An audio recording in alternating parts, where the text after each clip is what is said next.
Hello, everyone, and welcome to a brand new episode of our podcast, zici, in English, How Are Things? As you might notice, today is our first ever episode in English. That's because we have a very special guest joining us, a guest that has been a long time coming, and that is none other than His Excellency, the Ambassador of the State of Israel to Romania, Mr. Reuven Azar. Thank you very much for joining us. We know you have a tight schedule. Thank you, Matei and Maria. I'm honored to be here. We know an ambassador has many responsibilities and duties during its mission. So could you further develop these missions and responsibilities? Yeah, why not? Well, an ambassador has, some representative roles, but also has, a mission to make a difference in the relations between two countries. This is what I believe in, because you could basically spend your life dealing with ceremonial things, but at the end of the day, what we are asking ourselves all the time as individuals is, okay, what is the difference that I can make?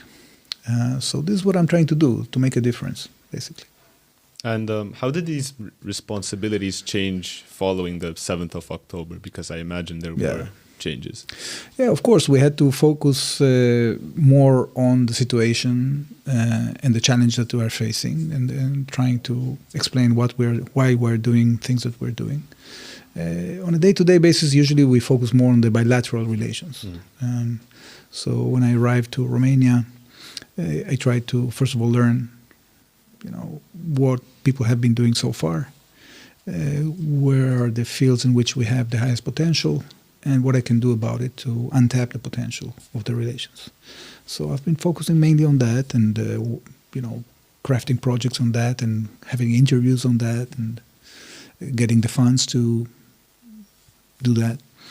But of course, when the war started, it was very important that our voice is heard. So we did the maximum effort to get exposed to the media in order to present our case. And since then, this is what we've been doing mostly, but never forgetting that we still have responsibility on the bilateral. So now it's more like a balance between the two.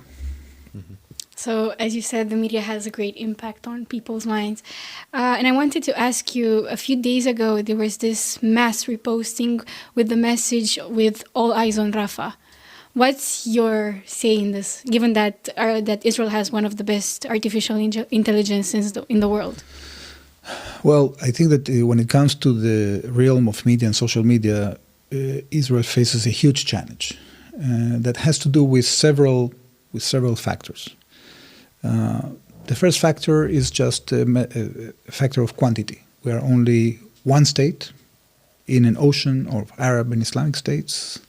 We are small in population, so the number of users that we have is pretty small compared to others. And the other challenge that we have is qualitative, because there are countries like Iran, like Qatar, and political factors also in the Western world that are very critical of Israel, that have a media power that is very difficult to match. So just to give you an example, Al Jazeera channel, which is very hostile to Israel and supports Hamas, and the channel in Arabic, supports Hamas and is very anti-Israeli, they have a budget of about $1 billion. Wow. Okay? So the budget of the entire Ministry of Foreign Affairs of Israel is about that. Okay? So when it comes to, although we have one of the best digital media units compared to any foreign ministry in the world, when it comes to channels and exposure, it's only a drop in the ocean.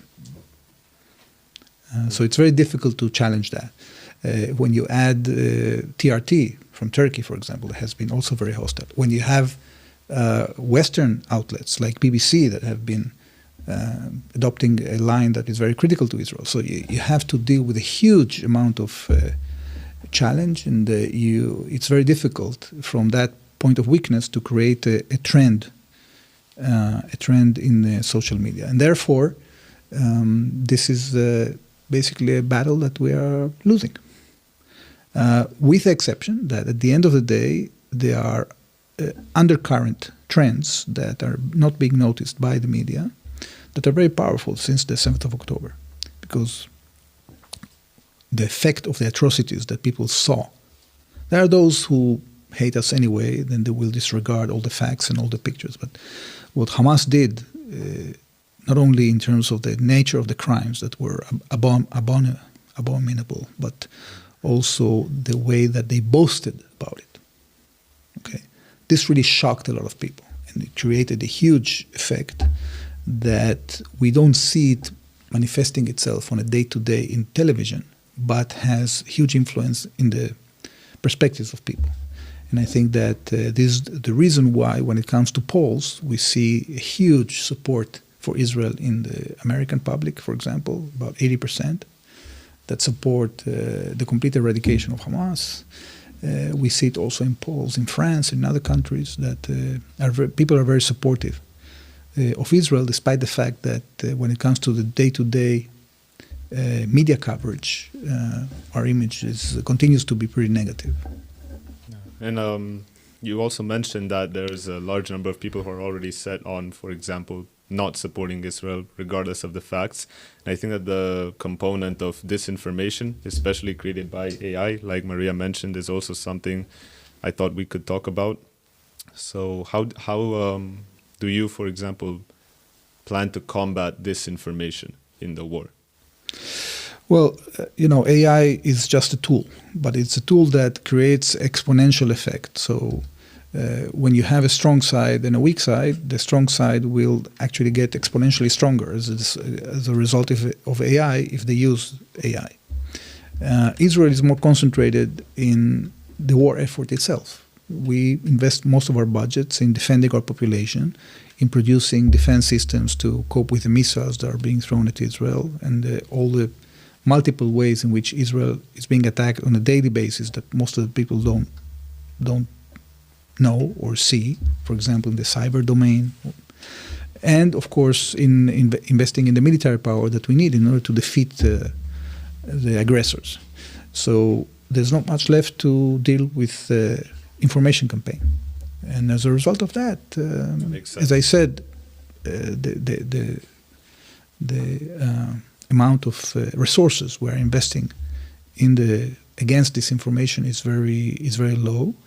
And generally speaking, you have today a situation which this is a challenge for the West, because we don't want to do things that are against our principles. So because of the fact that we are a democratic country and because we share values with other democracies, we are very prudent when it comes to blocking content.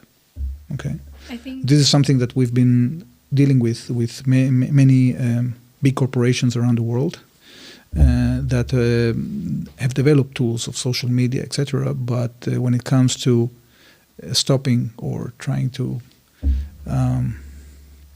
lower the number of problematic content, whether it be hatred or calls for violence, etc., they are failing in doing that. So the question is how to tackle that. This is something that we've been struggling with in Israel. We are talking about this with foreign governments. We are talking about this with major corporations. There are some advances here and there, but still this is something that is very difficult to deal with in general, not just for Israel, but for the entire international community. And I wanted to ask you, you said people count the most in this scenario. How is this transition from talking to people as an ambassador to talking to the social media for you on a personal level? Oh, okay. I think at the end of the day, social media is important, but it has its limitations, because social media, it's the interaction there is not very effective to the extent that people are very concentrated in what they think. There's not a real dialogue going on. And a lot of time it's more just messaging and not really a productive thing. Okay, so you can put your position, you can do it in a more sophisticated or less sophisticated way, but at the end of the day, those who are going to be exposed to your message are mainly those who support you, not those who object to you. And because of the fact that we are pretty outnumbered in social media. You will always see a lot of hatred going on there and a very low level of dialogue. In the main, let's say, mainstream media, there is still an advantage, at least here in Romania, because here in Romania a lot of people still consume a lot of TV. There are many channels, including news channels, and the people that interview you actually have actual questions that are interesting for the audience, and it's a product that has a higher level. So I concentrated, at least at the beginning of the war, a lot of my time in giving interviews to television and radio, and much less in social media. Yes, we are present in social media. We put there the content that we produce, both at by the State of Israel, but also by ourselves. But it has a limited exposure. At the end of the day, I'm not afraid or concerned from answering hard questions. And this when you go to a serious TV program, you are going to be asked hard questions. These are the best questions because we have good answers. And it's good to be challenged to give the answers on the difficult questions, because then people actually can judge whether what you're saying is worthy, whether your position is valid. Whereas social media would be like superficial, right? To a certain extent, yes. Look, you can put more nuanced content in social media, but as I told you, it will have only limited access. So I'll give an example. Regardless from the war, okay, when it comes to the approach of an ambassador, how to put himself on social media. So usually when I created posts, I tried to post things that have meaning, that have relevance, not just posing a picture of myself, I don't know, drawing or which is sometimes not bad, because you want to portray the fact that you are a human like everybody else. But at the end of the day, I thought, maybe I'm not an expert on social media, but instinctively I thought that people will regard our work more seriously if we post on things that have a meaning, whether it be in the field of developing cooperation in agriculture, or fighting anti-Semitism, or talking about the Jewish heritage, or talking about the challenges that we have, visiting somewhere in Romania, promoting tourism. It has to have a purpose, and this goes back to what I said at the beginning, that I see my job as being measured by what is the impact, what difference I managed to make in my short mandate. So I try to apply to social media as well. You mentioned purpose, and now you've outlined all of these responsibilities, aspects to take into consideration. And as someone who is thinking about maybe having a career in this domain in the future, I can't help but ask you, how do you manage all of the stress and pressure that must come with the position? Well, to tell you the truth, it's not that stressful. Really? Okay. Really? Well, it depends. Everything, you have to compare it to other things, right? True. Everything is relative in life. So to be under stress, I was under stress when I was working in the Prime Minister's office much more than when I'm here, and I was under much more stress when I was, serving in reserve army in conflict zone, or if I had a personal challenge with a family that I had to overcome. That's much more stressful. Being an ambassador, it's not that hard. It depends where you served, where you serve. Sometimes there are some embassies some countries in which it's more intensive. So the privilege when you serve in a regular country is that you can actually it's easier to create an agenda for yourself, because you sometimes when you get to a very intensive place, you are being dragged by events. Okay, so for example, when I served in Washington, there you have a huge amount of delegations coming all the time. You have very important issues at the national level that have to do with the national security of the State of Israel that are being determined, policies are being determined by other people, and you just have to implement it, okay? You have to try to see where are the opportunities to advance the goals of the interests of the country and the goals of the policy in the most efficient way. But you cannot shape the relation itself because it is very wide, it's well established, it is being done on a daily basis by thousands of people. Okay, so you can find a niche.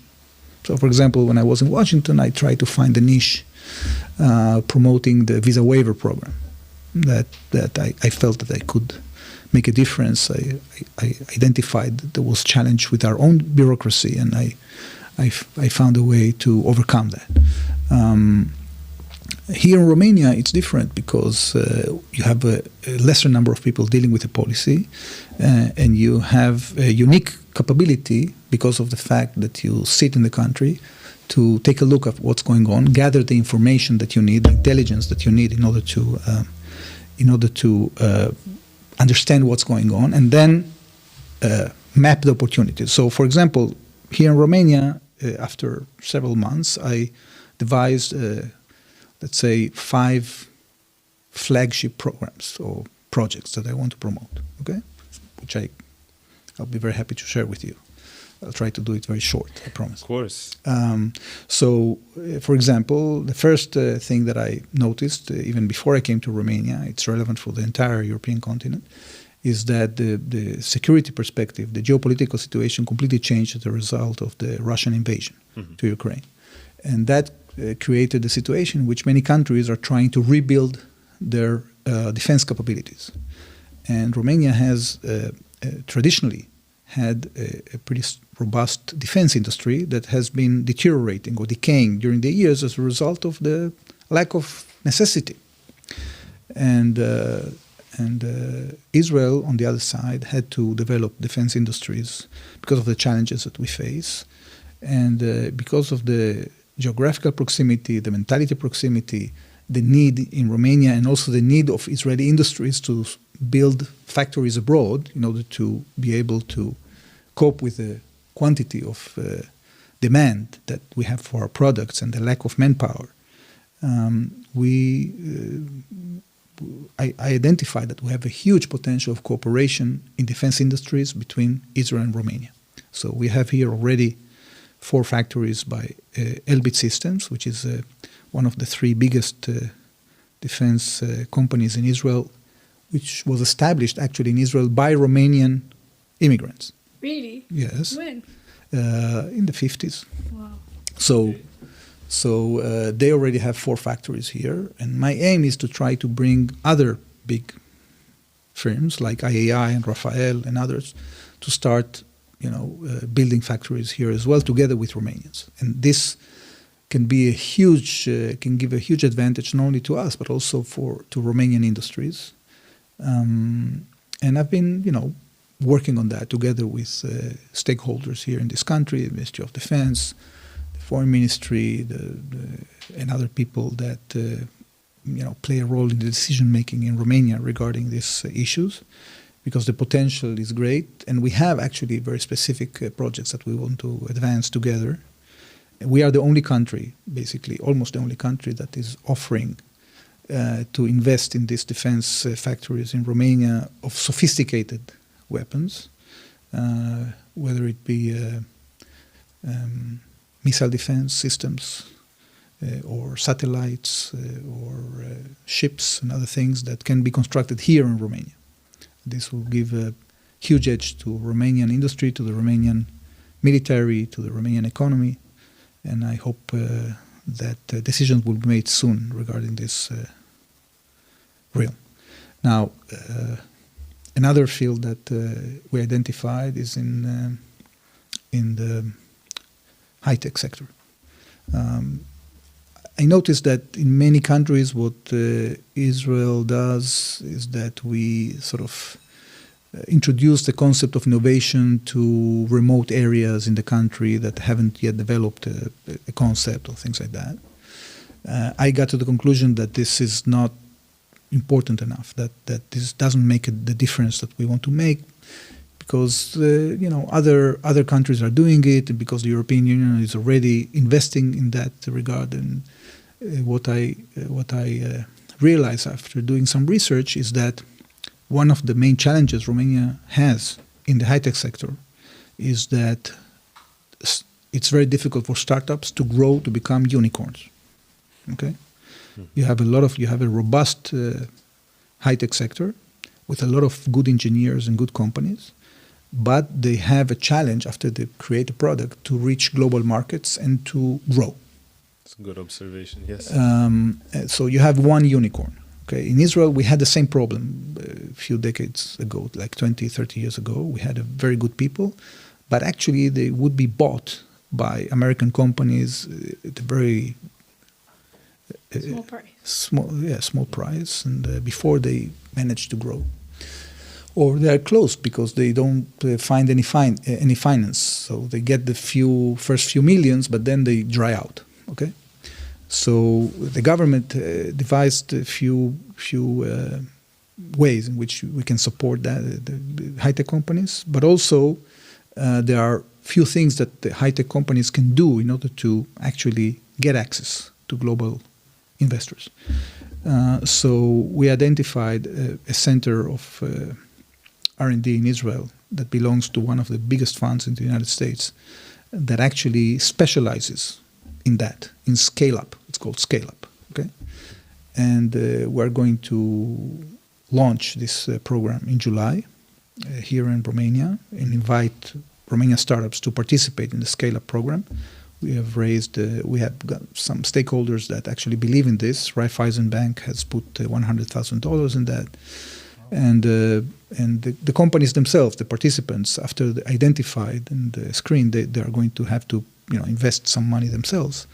But the idea is to have a program of about 5 months that most of it will be virtual, but it will include also 1 week in Israel, with hundreds of meetings in Israel with developers, investors, different people from the ecosystem. And we hope that this program will create the next unicorn in Romania. Okay? We hope so too. So evidently you have the work part covered. But I'd also like to know whether you believe you found a balance between work and life. Have you found that balance? How do you still have time for your family? Sport, maybe. Yeah, we know you do sport as well. Maybe that helps. Yeah. We have time. Look, one of the important things in life is to create a good team. Okay, because sometimes, when you start the first time in your life, you start managing people, it's very challenging. Because you have to trust other people to do things that sometimes you know how to do better than them. Okay? Mm-hmm. So the question is not whether you are better than the people you employ. The question is whether you are able to delegate authority to people, even though they will do, not necessarily will do a better job than you. Sometimes they will, because they have a field of speciality that you don't possess.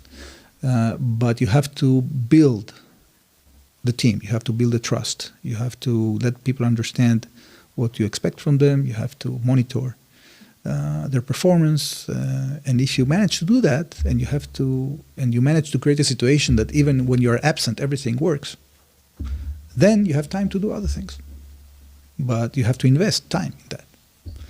If you manage, some people are just not capable of trusting others. And then there is another stage in which you have to trust managers to manage things instead of you.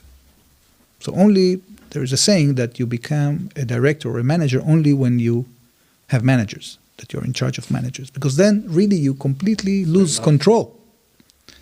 You control on the daily work of people. Okay?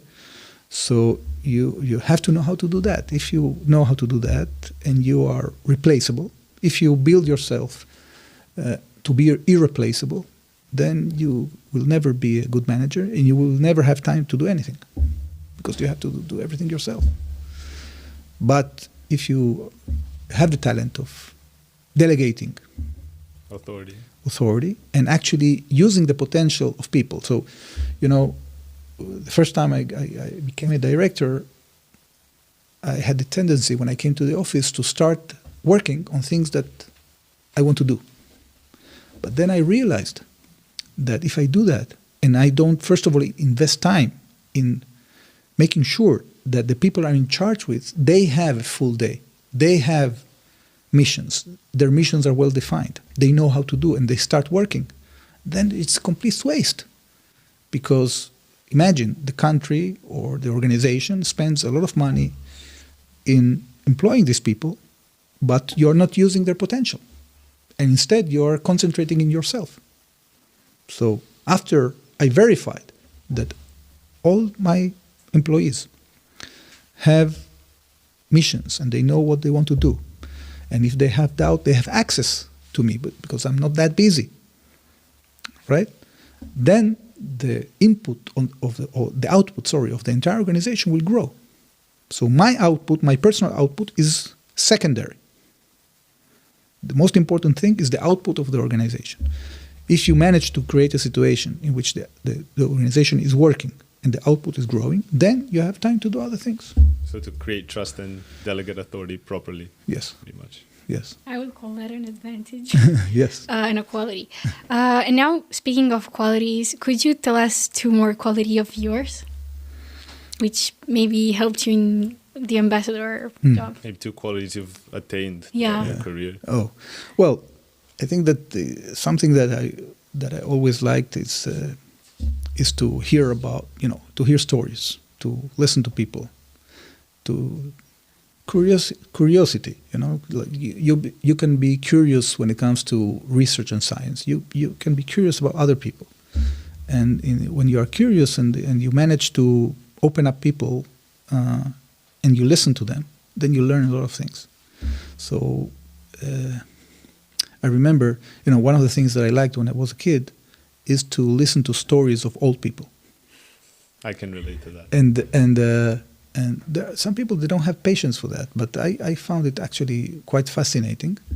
And I remember my first posting abroad was in Egypt. Whoa. And there we had, I was dealing with I was in charge of the economic field there. And so the business community was pretty open. It wasn't like tough. It wasn't as tough as when you have to deal with people that deal with policy and with journalism it was very antagonistic towards Israel. The business community usually is more pragmatic, more practical. And and I used to, in dinners and lunches and meetings in offices, I used to spend time to speak with retired people that usually don't have anybody that listens to them. And I used to sit down and listen to them, and I learned a lot about Egypt in this way, a lot. And it was so fascinating.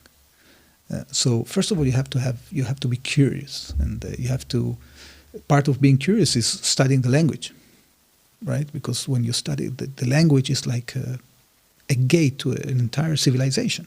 Yeah. Because there are things that you cannot translate. You have to grasp, even if you don't learn the language to a level that you are proficient as a native, through language you get a lot of the cultural vibe, you understand a lot of concepts. The people.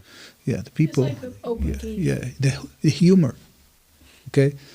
I remember a few months ago we brought an Israeli classical movie to Bucharest and we translated it to Romanian. So when we translated it to Romanian, 50% of the jokes were.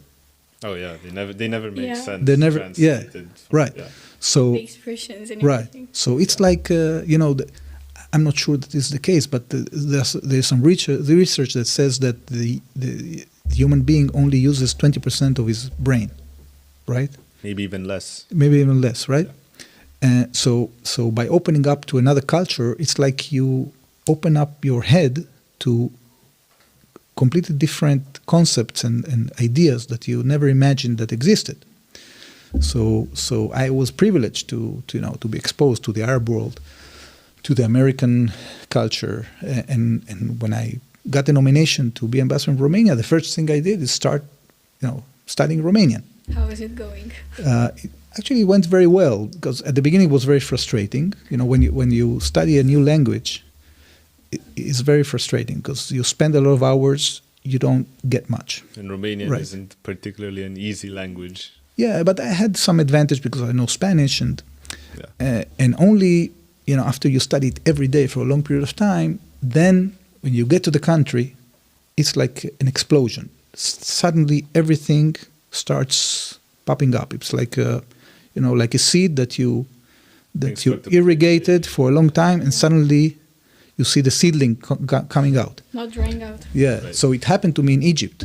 I studied Arabic for many years, but I wasn't able to speak. But 1 month after I arrived to Egypt, I could speak Arabic fluently.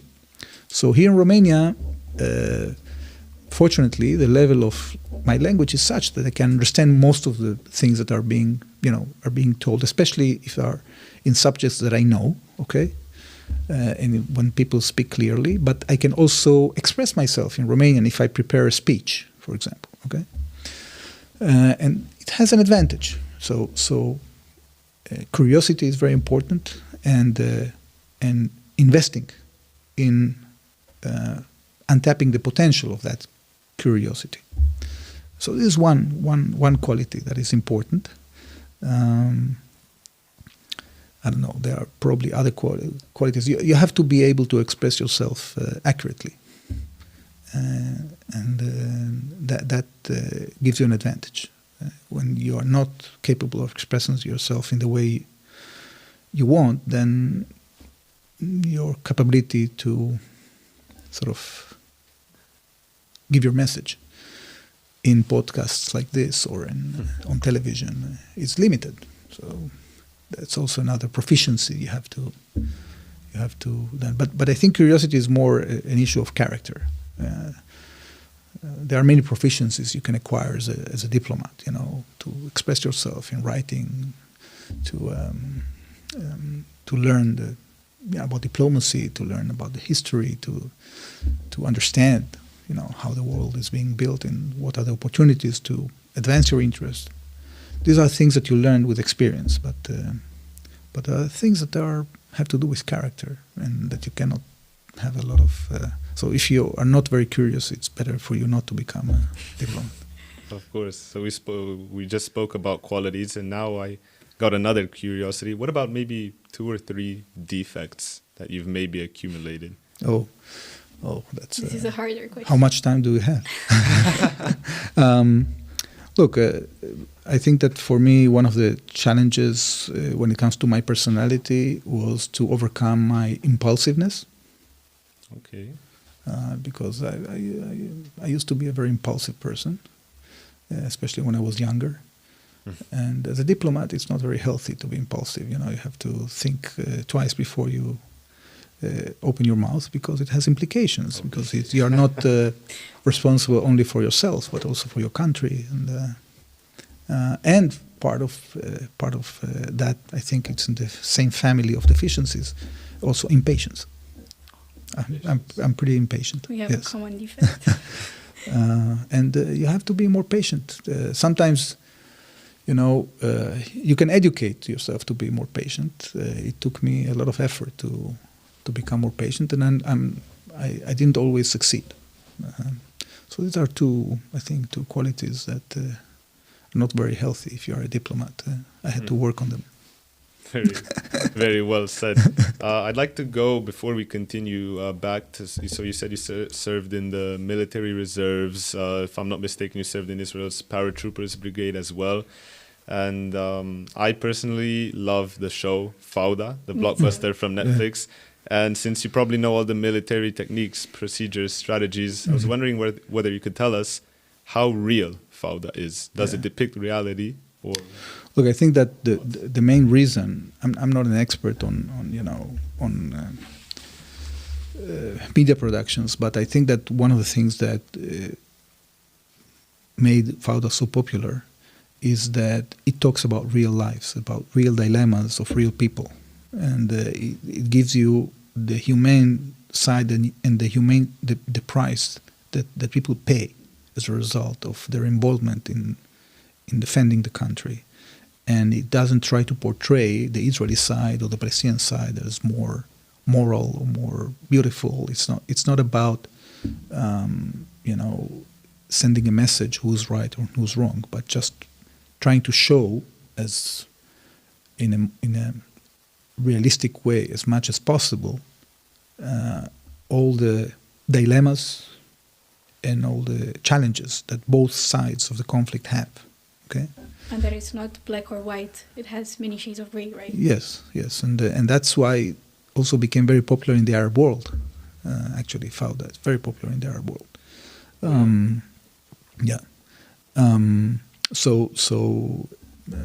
The things that have to do with techniques, and yes, I can tell you as somebody that, I haven't been dealing with counterterrorism in the same way that this unit in Fauda is doing, because I never disguised myself as not being a soldier or anything like that. But it is very, very, let's say, realistic. It projects reality in a very good way, and I think this is one of the reasons that it's a good series. Mm-hmm. I think that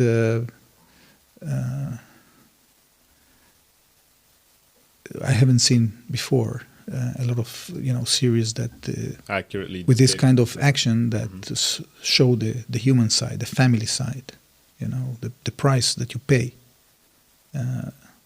the mental challenges you have to overcome. Yes, in situations like that. So we've talked about your past, about the military experience. We can conclude that you have a lot of past experience. So what advice would you give a young person who wants to advance in a career, or to somebody looking to be successful to find their path? Yeah. Well, I always talk about the 3 parameters. Okay. Is what's your passion, what you are talented at, and what is the chance that this field is relevant in order to make a difference in the world. So sometimes, ideally, when you find a situation in which all these 3 parameters are met fully, then you can actually be you can be very successful and make a huge difference in the world. It is part of our moral values as Jews that you were born for a purpose, and you have to do something to improve the world while the short time in which you are present in this world. And, I, for example, when I grew up in Jerusalem, I was very curious about our neighbors, and that's why I decided to study Arabic. Okay.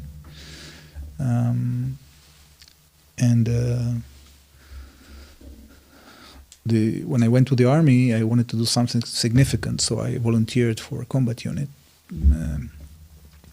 But after I left the army, it had an impact on me, and it was challenging for me to go back to a situation in which I, have an interest in engaging with the Arab world, because I saw the difficult parts of it.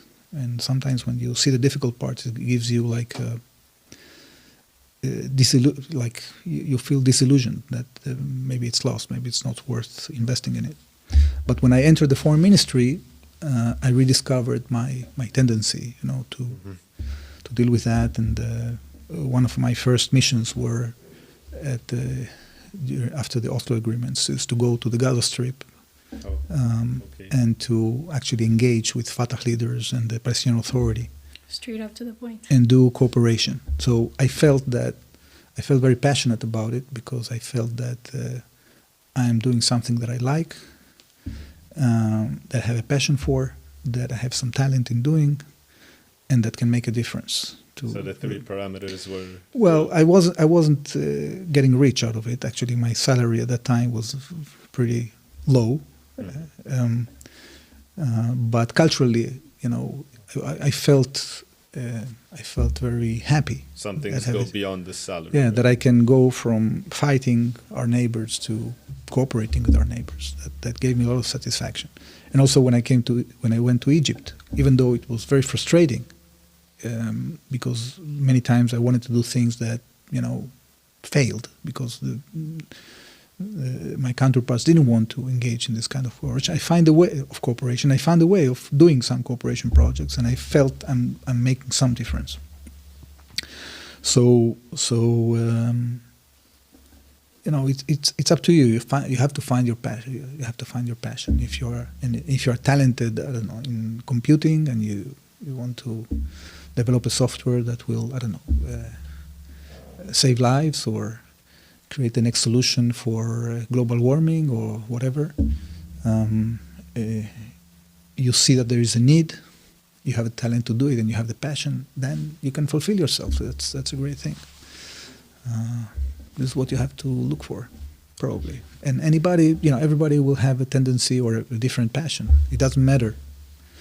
But the question is if you can reach that situation in which you are satisfied because you did something that you think makes a difference and you are talented at it more than others. Well, I think that a lot of these young people looking to find their path that Maria mentioned are here at Laude-Reut, and we couldn't go without mentioning our high school. So to put it simply, what does Laude-Reut mean to you, and how has your involvement with our high school impacted your mission in Romania? Well, something that really struck me when I met Tova is that this quest for excellence, this passion about doing something, but doing it in a total way, until without any compromise, really creating excellence. And it's very difficult to create excellence. It is. It is. And sometimes overwhelming. Yeah, it's very demanding. So you can be good. It's pretty easy to be good if you are, an intelligent person. You grow in an average family, you can get good results. But to get excellent results, the delta from good to excellent is huge. Like the business, from good business to unicorn. Yeah. So, So I saw that Tova has it. She has proof. She cracked it. Okay. She did. It's not easy to crack it, and it's a privilege to be part of an excellent organization, because then you are being taught how to do it. Sometimes I was in the crossroads of my life that I felt that I don't have guidance. I don't have guidance. I want to do something. I'm very passionate about it. I want to invest in doing it. I have almost endless motivation, but I don't have guidance.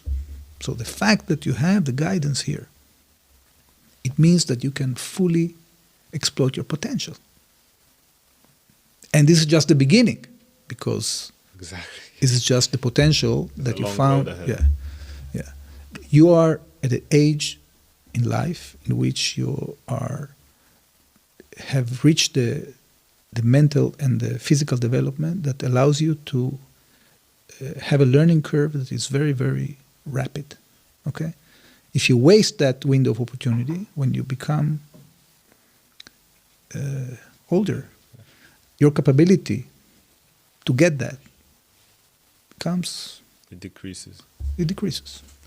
So the fact that you have this opportunity here, actually, it's a huge jump start for life. And that's why I've been very cooperative and very open to any initiative that comes from Laude-Reut, because first of all, I'm myself learning from it, and second is because I know that this will make a difference.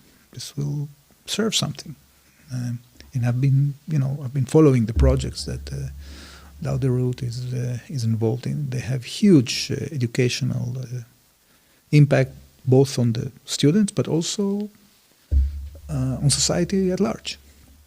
And it's a privilege to be able to interact with such an operation. Now, speaking of making a change, I found my passion in medicine. So I wanted to ask you, it's more of a personal question. Why is Israel's medical school only for Israeli citizens? Because it was my first option, but because I'm not an Israeli citizen, I cannot go study their medicine. And I know that Israel has a great research and health system. Well, first of all, I'm not sure that this continues to be the case because there are several options for studying medicine in Israel if you are not an Israeli citizen. So we can work on that personally after we finish the podcast. But we had a challenge, actually. I had a lot of arguments with my wife, actually, about this because she comes from the health sector in Israel. She's been a nurse and a midwife for many years. And we had a challenge in Israel that we used to lean a lot on doctors that were trained abroad. And we had very strict standards when it comes to the practical part of the studies. In order to create good doctors, our system believed that you have to have one-on-one practical training. So because of the fact that we don't have many hospitals and many, we don't have many universities that actually approve studying if you don't meet that requirement. So the number of graduates we used to produce in Israel were, until now, about less than 50% of what we need in Israel because of this strict standard. So we have an aging population of doctors that are going to retire in the coming years, and we don't have enough native Israeli doctors. So what the system decided to do in the last 2 or 3 years is to change the parameters and to allow, first of all, more than one-on-one, to have larger groups of students going with doctors in their training. And we are introducing also second shifts. What are second shifts? Like instead of just training with a doctor between 9 to 5, doing a training session between 5 and 12 at midnight, for example. So in this way, so in Israel, we opened another school of faculty of medicine in Tzfat that is linked with Bar Ilan University. For the first time, there's going to be a private school of medicine in Israel by Reichman University, because all the other were public universities. In this way, the number of students is going, or the graduates is going to grow. Now, the number of faculties and of students, the quota was so low that in order to be accepted to medicine in Israel, you had to be a genius. Okay, so and it was very difficult. So many Israelis went to study abroad. Now, if you study abroad, when you come back, you have to pass on examination. Yes. No, you have to pass an examination. Yes. So this is another way in which we get more doctors. But there is awareness in the Israeli academic system that it's not very healthy for us to have only Israeli students. We are encouraging students for abroad because when you have people that are coming from abroad, it gives more, insights in different perspectives. Yes, insights, perspectives. It brings more richness into the system. We didn't need much in the past because we were a society of migrants. So most of the people that were studying medicine were coming from migrant families or they were immigrants themselves. But now things are changing because now, most of the population in Israel are people that were born in Israel. So we need more this diversity, and therefore I think there is a gradual process of opening up that will allow people like you, more opportunities to study. Thank you. I think I'll switch the subject back to Romania for just a little bit because I read something interesting this morning that I think is relevant to our discussion. And that is the fact that in many rankings, Romania is ranked as number 1 in terms of friendliness towards Israeli citizens. I wanted to ask you whether you believe that is accurate and how would you describe your personal experience in Romania? Well, the secret of the relations between Israel and Romania has to do with heritage and the people-to-people factor. We have in Israel by now almost probably 1 million people that have some kind of Romanian descent. Okay, and this has had a huge impact on the relationship because most of the things that are happening in foreign, in relations between countries are not the things that are being done by ambassadors because we live in the global world. So everybody today is his own ambassador. A university they manage their external relations with other universities abroad. theater in Israel. Like last week we had the Yiddish Spiel from Israel coming to visit the Theater right? So this beautiful play as well. Yeah. So this people-to-people contact, they create a relationship. So as much as you have people that have cultural relations, personal relations, they create the content of the they are the mass that creates the quality of the relation. So in that regard, we have a huge advantage that we have this personal connection between Romania and Israel that goes back many years. These people, they have a cultural background. They have a character.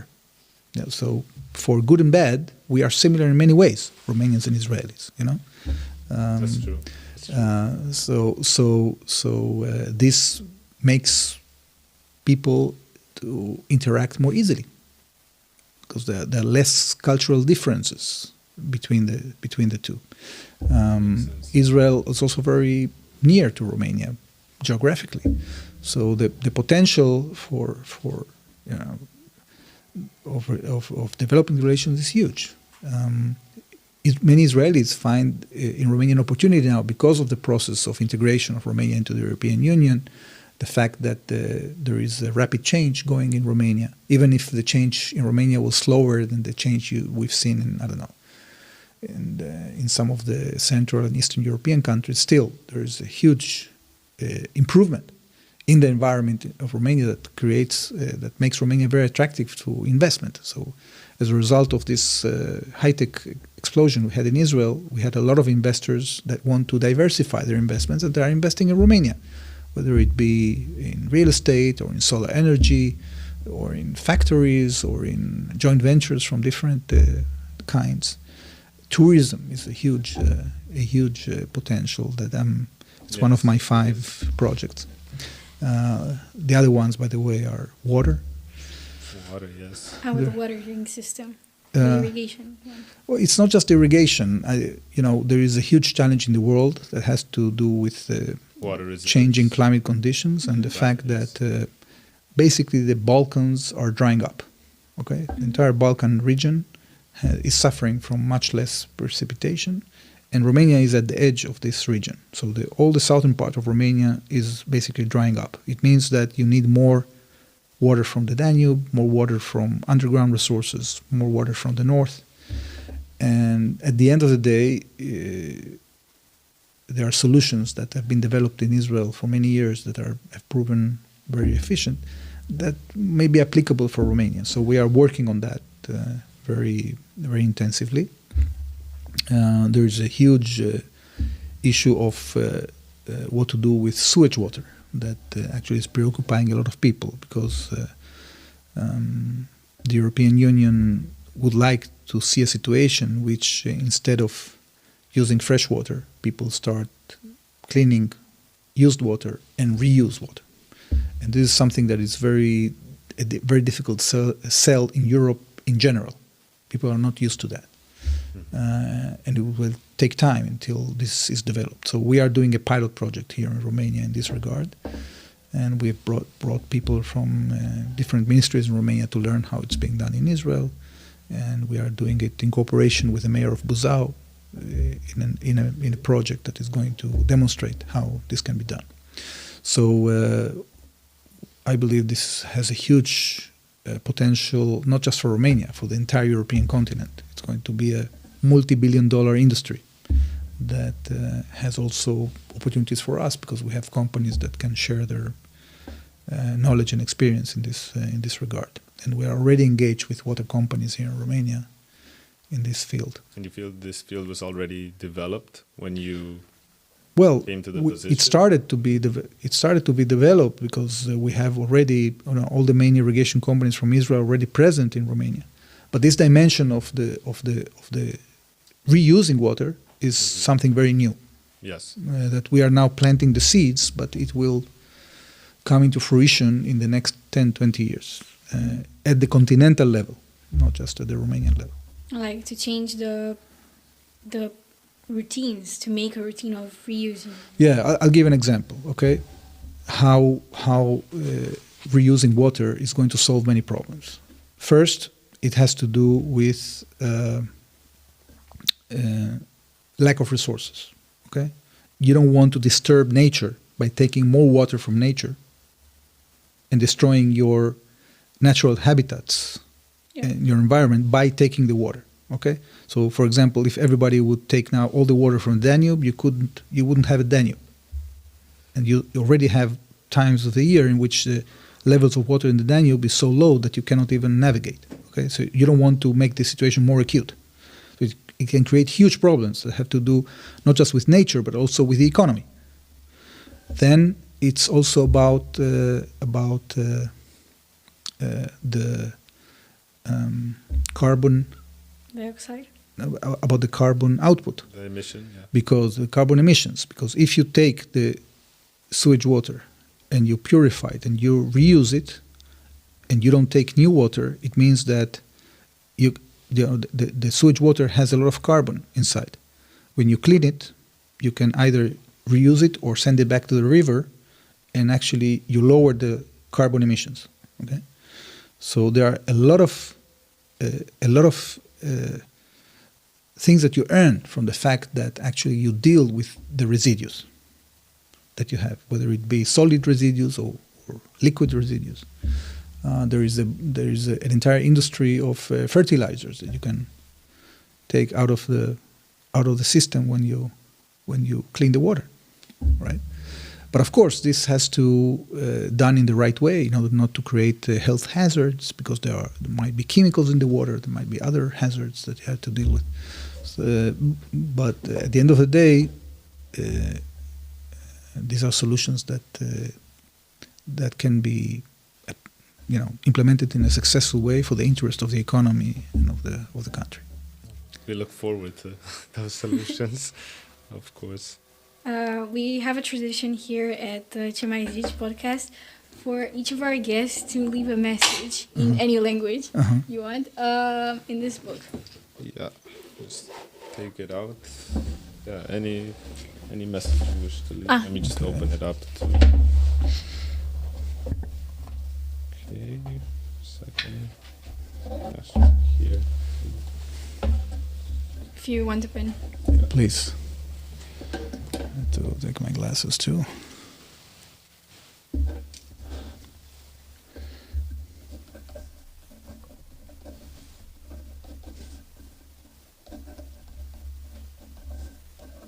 So should I read it? Because it will be very difficult for you. Yes, if you wish. Okay.